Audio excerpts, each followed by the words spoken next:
Salutations les amis, ici Nadir et bienvenue pour ce nouvel épisode de mes comics.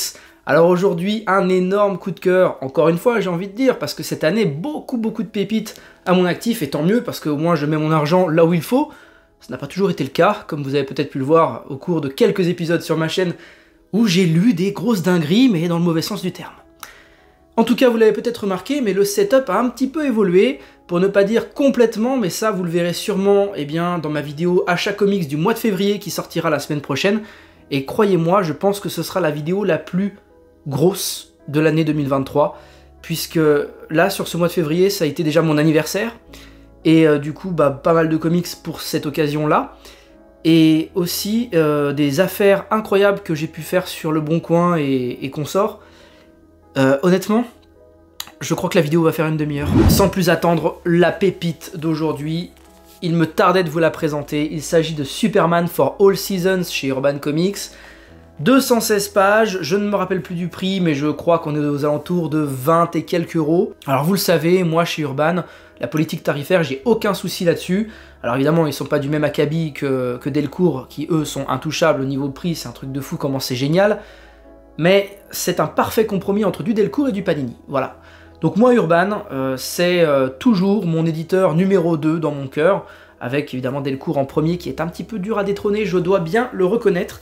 Mais voilà, chez Urban, eh bien, il y a mon Batman, il y a mon Superman, et plein de belles choses que j'ai très envie de vous faire découvrir, et que moi-même j'ai envie de découvrir pour certaines, comme Flash, que je me suis procuré il y a pas longtemps, et aussi Green Lantern.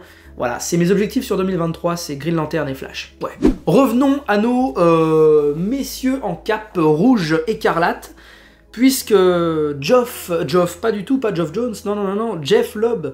Jeph Loeb, rien à voir avec, vous savez, le pilote de rallye, hein, Sébastien Loeb, rien à voir. Tim Sale au dessin, et bien ce duo emblématique qui, s'il vous plaît, pour ceux qui ne le savent pas, ont signé quand même cette petite chose, et cette petite chose, entre autres petites choses, ouais, un duo qui, je pense, a complètement marqué les comics, mais genre au fer rouge, vraiment. C'est un récit complet en 4 issues, alors 4 issues XXL hein, quand même, parce que là, comme je vous disais, 216 pages, avec la galerie bonus, je reviendrai là-dessus, très intéressante, très originale surtout. Et ouais, un beau bébé. Et puis donc pourquoi For All Seasons? C'est bien tout simplement parce qu'il y a 4 saisons dans une année, messieurs dames. Oui, en effet. Et on commence pas par l'hiver, non. On va commencer par le printemps, suivi de l'été, de l'automne, et enfin, on conclut le récit par l'hiver.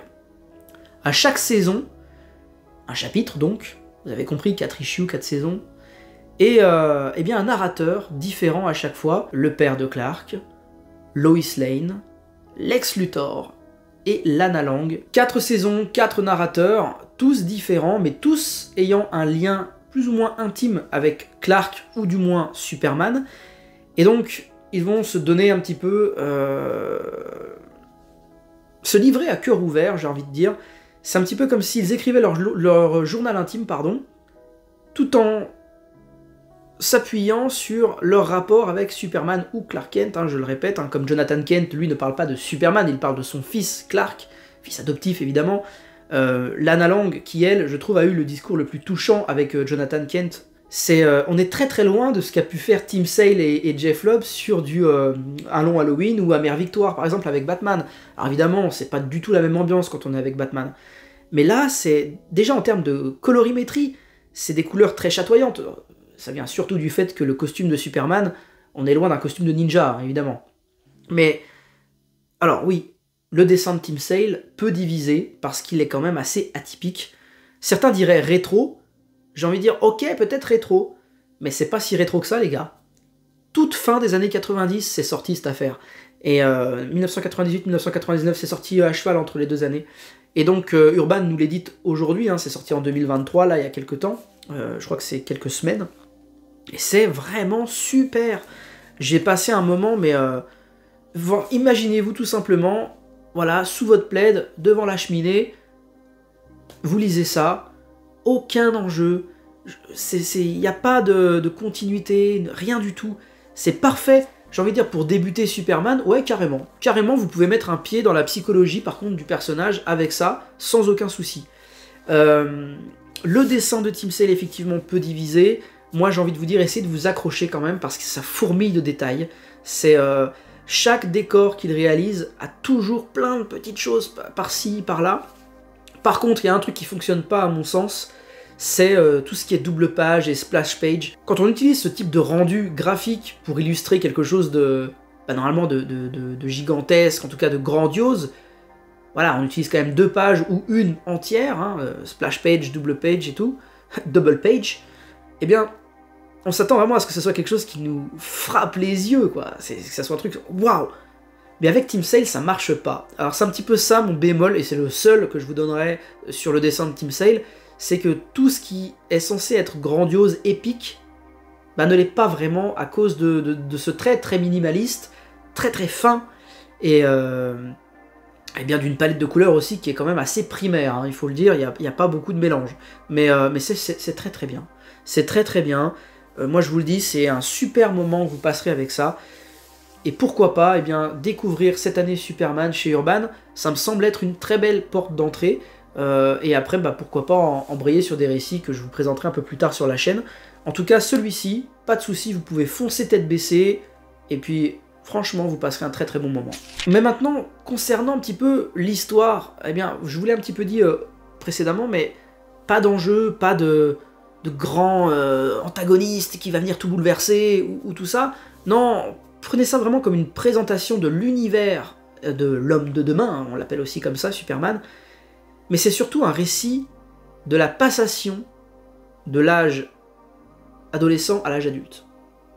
C'est ça, c'est un récit un petit peu de passage, c'est une transition, et c'est très très bien amené par le fait que Clark va devoir partir de Smallville pour aller en fait vers la capitale, finalement, la grande métropole qu'est Metropolis. Et c'est là que il y a vraiment quelque chose qui se fait avec ses proches que j'ai trouvé hyper touchant.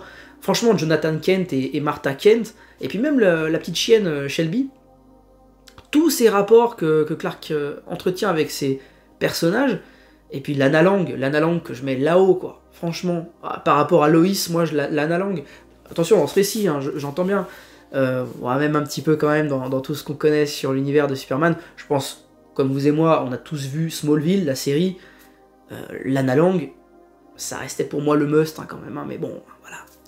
Et je trouve que, déjà, c'est la personne qui est au courant, en dehors de sa famille, ses parents adoptifs du moins, c'est celle qui est au courant de qui est Superman.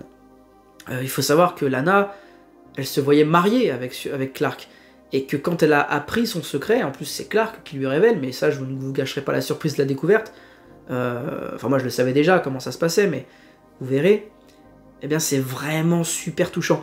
De toute façon, s'il y a un mot qui résume ce récit, c'est touchant.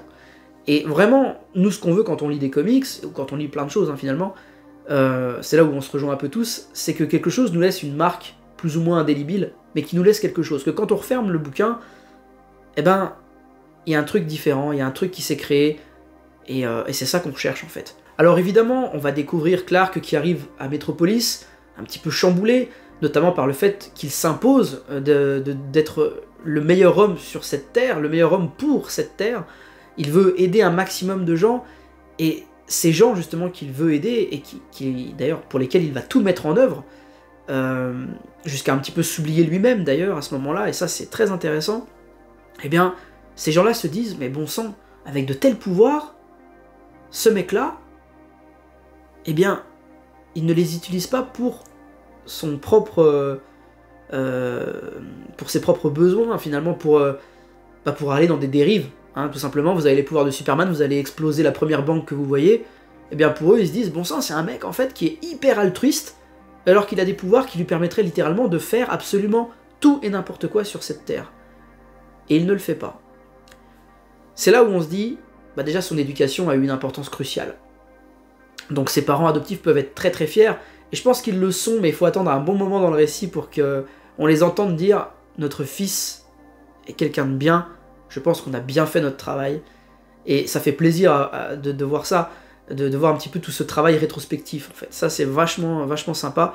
Enfin, moi, j'ai une vraie affection pour Superman, parce que je trouve que c'est un vrai gentil, et s'il est devenu ce qu'il est devenu, il y a toujours un socle, et ce socle, c'est vraiment ce qui est mis en avant dans ce récit, Et puis voilà, vous verrez, il y a aussi Lex Luthor qui est introduit, qui sera donc bien évidemment pour tout le monde, hein, vous le savez, l'antagoniste principal. Ce que le Joker est pour Batman, je pense très sincèrement qu'on peut dire que Lex Luthor l'est pour Superman. J'ai quand même un dernier petit bémol à donner, c'est sur la 3e histoire, donc ça doit être normalement, je crois que c'est l'automne, c'est la chute, en fait ça symbolise un petit peu la chute de Superman. Chaque saison symbolise quelque chose en fait pour le personnage, et justement, Lex Luthor, c'est vraiment lui qui est mis en avant à ce moment-là. L'automne se dit The Fall en anglais. Et justement, The Fall, la chute, finalement, c'est ça. C'est ce qui arrive à Superman, c'est la chute. C'est là où il se dit « Je ne suis pas infaillible. Certaines choses peuvent avoir raison de mes capacités à pouvoir sauver tout le monde, à pouvoir empêcher qu'aucun mal n'atteigne cette terre. » Et bien c'est ça. Cet épisode-là, le 3e donc, est vraiment important pour comprendre à quel point le personnage porte tout le poids du monde sur ses épaules, et qu'il finit par douter de sa capacité à pouvoir justement tenir la cadence, quoi. Et j'ai trouvé ça fantastique, hein, je pense que je vais vous le dire en boucle. Lisez Superman for All Seasons, c'est super bien. Alors oui, pour revenir sur le petit bémol que j'ai commencé à vous dire tout à l'heure, mais je me suis égaré, c'est qu'à un moment donné, les échanges entre Superman du coup et Lex Luthor, je les ai trouvés un petit peu... j'ai trouvé pas dingue, j'aurais voulu que ce soit un petit peu mieux travaillé. Alors là, pour le coup, c'est Jeff Loeb qui a peut-être pas bien fait son taf là-dessus, à mon sens. Il y a un moment donné, par exemple, Lex Luthor s'adresse à Clark, du coup, à Superman. Faut pas que je dise Clark, parce que bon, Lex Luthor ne sait pas que Superman est Clark.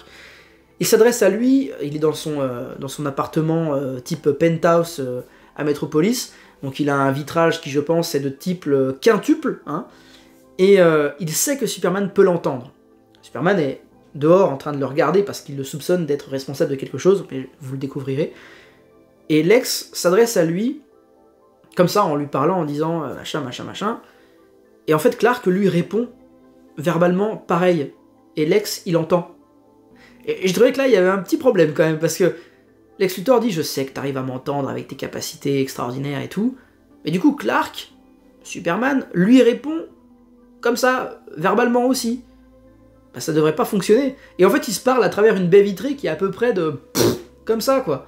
Bah non, mais faut... Voilà. Là, j'ai trouvé qu'il y avait un petit souci, quoi. Il y a un petit problème, hein. Mais bon. Ça, c'était... De toute façon, c'est sur ce 3e épisode que j'ai trouvé qu'il y avait quelques petits bémols scénaristiques.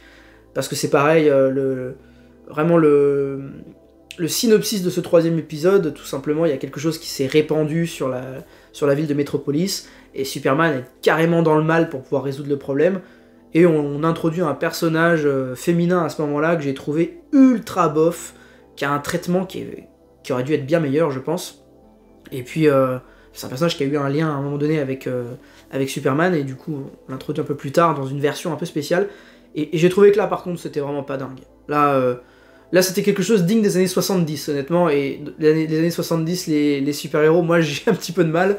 Là c'était un peu ça. Donc ouais, c'est tout. Franchement, pour une petite dizaine de pages, bof bof, quand on en a 216 qui sont au top du top, ça va, le ratio est bon, hein. Voilà, donc foncez découvrir ça. Et puis pour finir, je voulais vous parler de cette petite galerie de bonus qui, pour une fois, parce que moi j'aime bien un petit peu les petits bonus à la fin, j'aime bien les belles couvertures, etc. Alors pas quand il y en a 40 et que du coup le récit fait 150 pages, là ça me fait un peu chier. 40 pages pour nous montrer des couvertures, là c'est un peu dommage. Mais là voilà, vous en avez une grosse dizaine, et c'est sous un format de galerie photo, mais galerie photo, genre album photo familial. Et c'est monochromatique, et vous avez en fait Clark quand il est bébé, quoi, bébé, plutôt enfant même quand même, vraiment enfant, 5-6 ans quoi. Et j'ai trouvé ça trop touchant. C'est des illustrations qui ne sont pas dans le récit, mais qu'on vous sort à la fin sous format d'album photo, sous forme d'un album photo, j'ai trouvé ça super cool. Lisez un max, lisez ça, et on se retrouve la semaine prochaine pour la vidéo gargantuesque de mes achats comics de février. Merci à tous, ciao.